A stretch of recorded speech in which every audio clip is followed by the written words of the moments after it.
Hello everyone and welcome back to Let's Talk Kashrus, presented by the Kashrus Awareness Project in conjunction with Torah Anytime. Today I am joined by Rabbi Akiva Niehaus, Director of Kashrus Operations at the CRC, the Chicago Rabbinic Council, and Rabbinic Coordinator of Liquor at the CRC. Thanks again for being here. Thank you. You have a vast knowledge in the world of alcohol and liquor. I do not.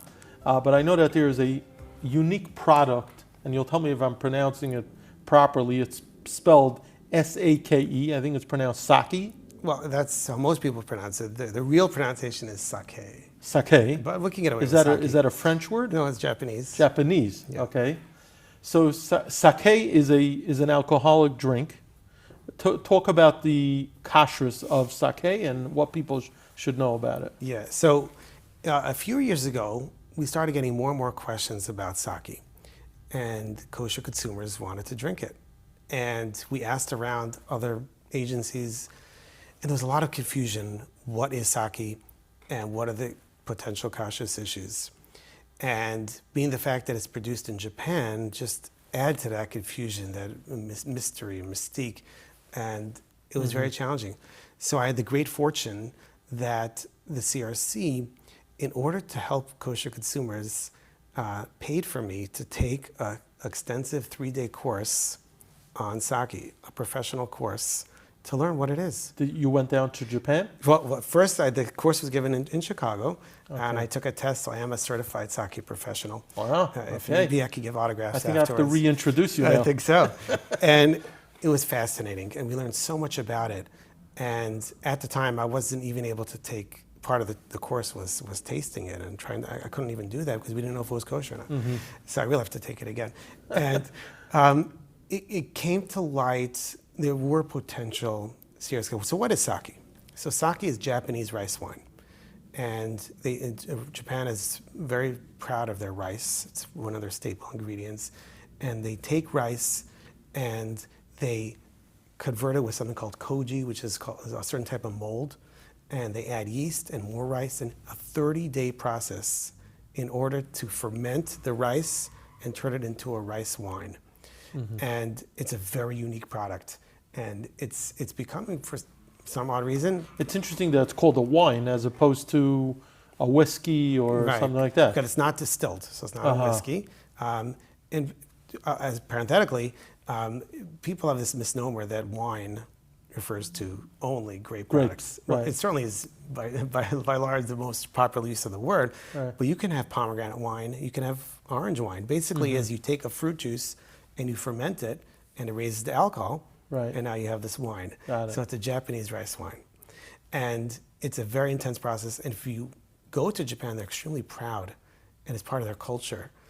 And have you now I could ask you, have you ever tasted Saké? I have tasted it. Okay. But I don't want to give it away. What does it taste like? That's what I want to know. It's almost impossible to describe. It's such a unique flavor, and there's different varieties. There's dry and there's sweet. It's similar to wine in that sense, and it's very unique. So we took this course, 3-day course, and and there's a huge kashrus issue, and I'll explain to you. Most people don't even think about it. And that is bishalakum. Why is that? Because the rice is not nechal chai. That's right. It may be oila shochem malachim. Rice is certainly oila shochem malachim, right. and it's not nechal chai. Right. And therefore, when you cook it, now it's going to be problem bishalakum. Now, parenthetically, this is potentially a huge issue with sushi, because if you go to a restaurant and they're making rice for the sushi, and they have a rice cooker which always stays on, if it's not turned on by the mashgiach every time, it's a problem. It's bishalakum. Right. It's bishalakum. Sure. That's a big, one of the main focuses of hashgacha on a sushi place is to make sure that the mashgiach is top of the rice. Anyways, so making this rice for the Saké, and so it's bishalakum. So how can you drink it? And we walked away, this potentially is a big problem. And there's a second issue, I'll get to that in a minute. Anyways, I took this course and learned a lot about it. However, we still didn't feel comfortable that we had a grasp on it. So the CRC paid for me to go to Japan and visit firsthand the Saké plants. And when you visit another country with a different language, you're not going to fully understand it. So I arranged to go around with a very seasoned mashgiach there. I was going to ask you if you went with an interpreter. Yeah. So this mashgiach I met has been in Japan for many years, and he knows Japanese. So we visited a number of sake plants, and I was literally blown away. You can't compare learning about something to actually To seeing it. And what we discovered about the bishalakum was huge. And that is, number one, the rice is steamed, not cooked. Because if they cook it, it becomes too mushy. And therefore, it's not going to go for sake. So they steam it. Now, there are places that say that steamed food doesn't have bishalakum. Right. We generally don't follow that unless there's some other tziruf to add to it. And what we discovered was that there are 3 different methods of how to steam it. And the largest places use something called a conveyor belt steamer. I was blown away. 50 feet long. You have a rice steamer. And just like rice is laid out flat? Exactly. They pour the rice in one side, moves slowly along, and it's slowly steamed. It comes out steamed rice, the perfect texture. Now, Ramesh has a tshuva that says that if it's produced in a commercial entity in a way that it's not possible to be done in a home, there's no bishalakum. Right. So, therefore, if it's indeed made with this method, then there would be no problem with bishalakum. The problem is that there's other ways of doing it. There's the vat method, which is just a big pot, and there's a sieve at the bottom in order to drink. That is so not every sake factory makes it the same way. Correct. So we investigated another way, and that is maybe they only steam the rice somewhat, that it's not fully edible, and therefore there would not be a problem with bishalakum because it's not fully made. So I sampled the rice, and I actually took rice fresh off there, and I tasted it, and it was dry and chewy. So I took from the plane with me a little salted pepper packet and added it to the rice. It was a little better. Okay. But we came across this sefer called the Dvar of Ram, who says that if it could be cooked more, and then it would be fully edible, then it's a problem with bishalakum. So we got this rice, and we got it back to Chicago. I'm not going to say how we got it there. I was going to ask you if you took some in the suitcase. And we brought it to our Rav Bezdin, and we cooked it a little more. We had a little pot, and it was delicious. And therefore, that particular angle is not really going to work.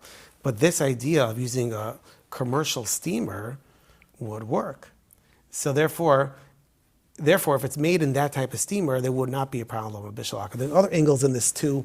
Like maybe it goes in one direct process. This could be a similar issue for rice milk. There are plenty of companies that make that, and why isn't that a problem, bishalakum? We could go more on this topic a bit longer. But it was just fascinating when you go down in person and you see it firsthand, and we literally went to help consumers to find kosher options. Well, now when you look at a sake bottle, there's no way to know how the rice was manufactured, no way right? to know. So our thinking is that in order for them to be large enough to be exporting it to America, they got to be ramp up production enough that they can handle it. Therefore, there's definitely a decent chance, a very good chance, in fact, that they're using these commercialized steamers. If someone does want to try sake, what's the eitzah? What's the best mahalach to follow? Yeah, so there's 2 other points I want to bring up.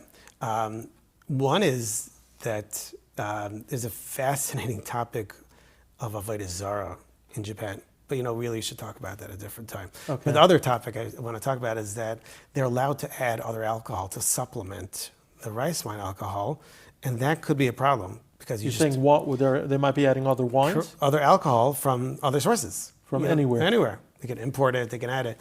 So therefore we do recommend that if you're going to try sake without ashgacha, to at least look for something which is called junmai.